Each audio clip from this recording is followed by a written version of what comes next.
শবে বরাতের মতো এত বড় সওয়াবের কাম, তারপরে মিলাদের মতো এত বড় সওয়াবের কাম, এগুলো আমরা কেন করব না? প্রিয় ভাই, সব করব না এই কারণে, যেহেতু আল্লাহ রসুল তা করেন নাই, সাহাবায়ে কেরাম তা করেন নাই। আমরা ওই কাজ করতেই পারি না যেই কাজের মধ্যে আল্লাহ রসুল এবং সাহাবায়ে কেরাম যেটা স্পষ্টভাবে সহিহ হাদিস কর্তৃক প্রমাণিত নয়, আমরা তা করতে পারি না।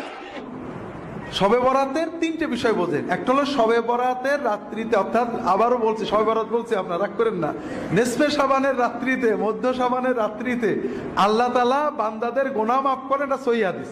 ইন্নাল্লাহা লা ইয়াত্তালিউ ফি লাইলাতিন নিসফি মিন শাবান ইলা ইবাদিহি ফায়াগফিরু লিজামিই খালকিহি ইল্লা লিমুশরিকিন আও মুশাহিন।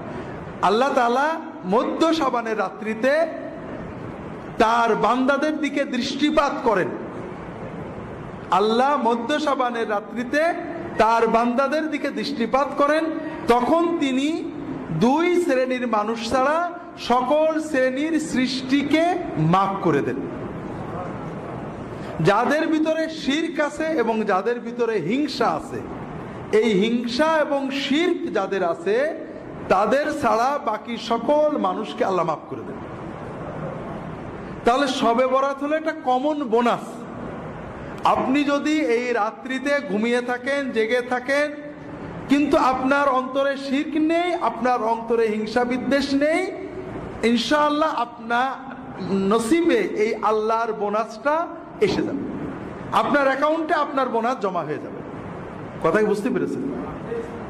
এখন দ্বিতীয় বিষয় হলো আমরা কি করব, আমরা আমল করব কিনা। আমল না করলে, ঘুমিয়ে থাকলেও আপনি বোনাস পাবেন। এ ব্যাপারে সহিহ হাদিস পাওয়া যায় না, কিছু জয়ীফ হাদিস আছে। দুটো আমল পাওয়া যায় জয়ীফ হাদিস দ্বারা, বা তিনটে আমল পাওয়া যায়। একটা হলো কবর জিয়ারত, আর একটা হলো দোয়া, আর একটা হলো সালাত। এই বিষয়ে যতগুলো হাদিস আছে সবই জয়ীফ।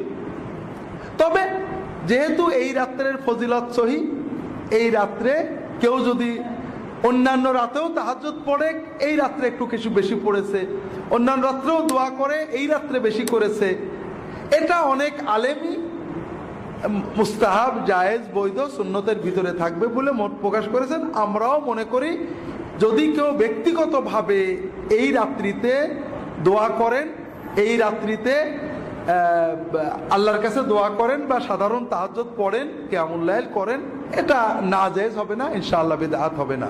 তিনটে কারণে। একটা হলো সুন্নত দ্বারা ফজিলত প্রমাণিত। এখানে জয়ীফ হাদিস দিয়ে কেউ আমল করলে এটা সরাসরি বেদাত বলা ঠিক না। তাবেঈদের যুগ থেকে কোন কোন তাবেঈ এই রাত্রে ইবাদত করেছেন। তবে এই রাত্রিতে ইবাদত মসজিদে যেয়ে করা, সমবেত করা, এটা সকল ইমাম হানাফি, শাফিঈ, মালিকি, হাম্বলি সবাই বেদাত বলেছেন, মাকরুহ বলেছেন। এটা নিয়ে কোনো মতভেদ নেই। এই রাত্রি ইবাদতের জন্য মসজিদে যাওয়া, দলবদ্ধ হওয়া, সুন্নত ইবাদতও দলবদ্ধ হয়ে করা, এটা বেদাত বলা হয়েছে এবং মাকরুহ বলা হয়েছে। হানাফি ফিকহের সব কিতাবেই পাবেন। শবে বরাত পালন করা কি বিদআত? শবে বরাত উপলক্ষে আনুষ্ঠানিকতা করা, সিন্নি দেওয়া, আপনার ওই যে আপনার কি হালুয়া বিতরণ করা, একটা জাল হাদিস বানাইছে যে নবীজি দাঁত ভাঙছে এই জন্য হালুয়া খাইছে, এই জন্য আমরা হালুয়া খাই। মানে কত বড় চিটারি আপনি চিন্তা করেন। আপনার বাপের কথা কথা ঠ্যাং ভাঙছে, এই জন্য উনি একটা ইয়া নিছে, কি বলে এগুলাকে, একটা লাঠি নিছে মনে করেন, লাঠি দিয়ে বেচারা ঠ্যাঙা ঠ্যাঙা হাঁটে, কারণ ঠ্যাং ভেঙে গেছে।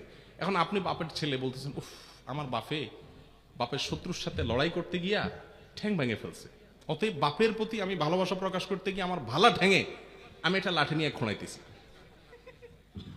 বাপে ওই লাঠিটা নিয়ে মাথা দিয়ে মারবে কি পারবে না, যে বেয়াদব তুই তো আমার ভেঙাইতেছিস, ঠিক না? ঠিক। তো যদি নবীজি দাঁত ভাঙিয়া হালুয়া খাইয়া থাকেন, তো আপনিও দাঁতটা ভাঙেন, ভাঙিয়া হালুয়া খান। আপনি আস্ত ভালো দাঁত নিয়া সবরাতে হালুয়া খাইতেছেন, এর চেয়ে বাটপারি আর কিছু হতে পারে? আর উহুদের যুদ্ধ কি শাবান মাসে হয়েছে? আপনি এটা কোথায় পাইছেন? এগুলা সবগুলা হলো এই হালুয়া ঘুরির জন্য আপনার মাসালা বানাই নেওয়া আর কি। ভাইরা আমার, শবে কেন্দ্রিক রাত্রি জাগরণ, দিনে ইবাদত এবং আপনার আরো যত কাজ আছে, এগুলো কোনোটাই আসলে বিশুদ্ধ হাদিস দ্বারা প্রমাণিত। তবে হ্যাঁ, বিভিন্ন হাদিস থেকে এইটুকু বোঝা যায়, এই রাতে আল্লাহ রাব্বুল আলামিন হিংসুক এবং শিরকারী ছাড়া বাকিদেরকে আল্লাহ সাধারণ ক্ষমা ঘোষণা করেন। কথা কি বুঝাতে পারছি?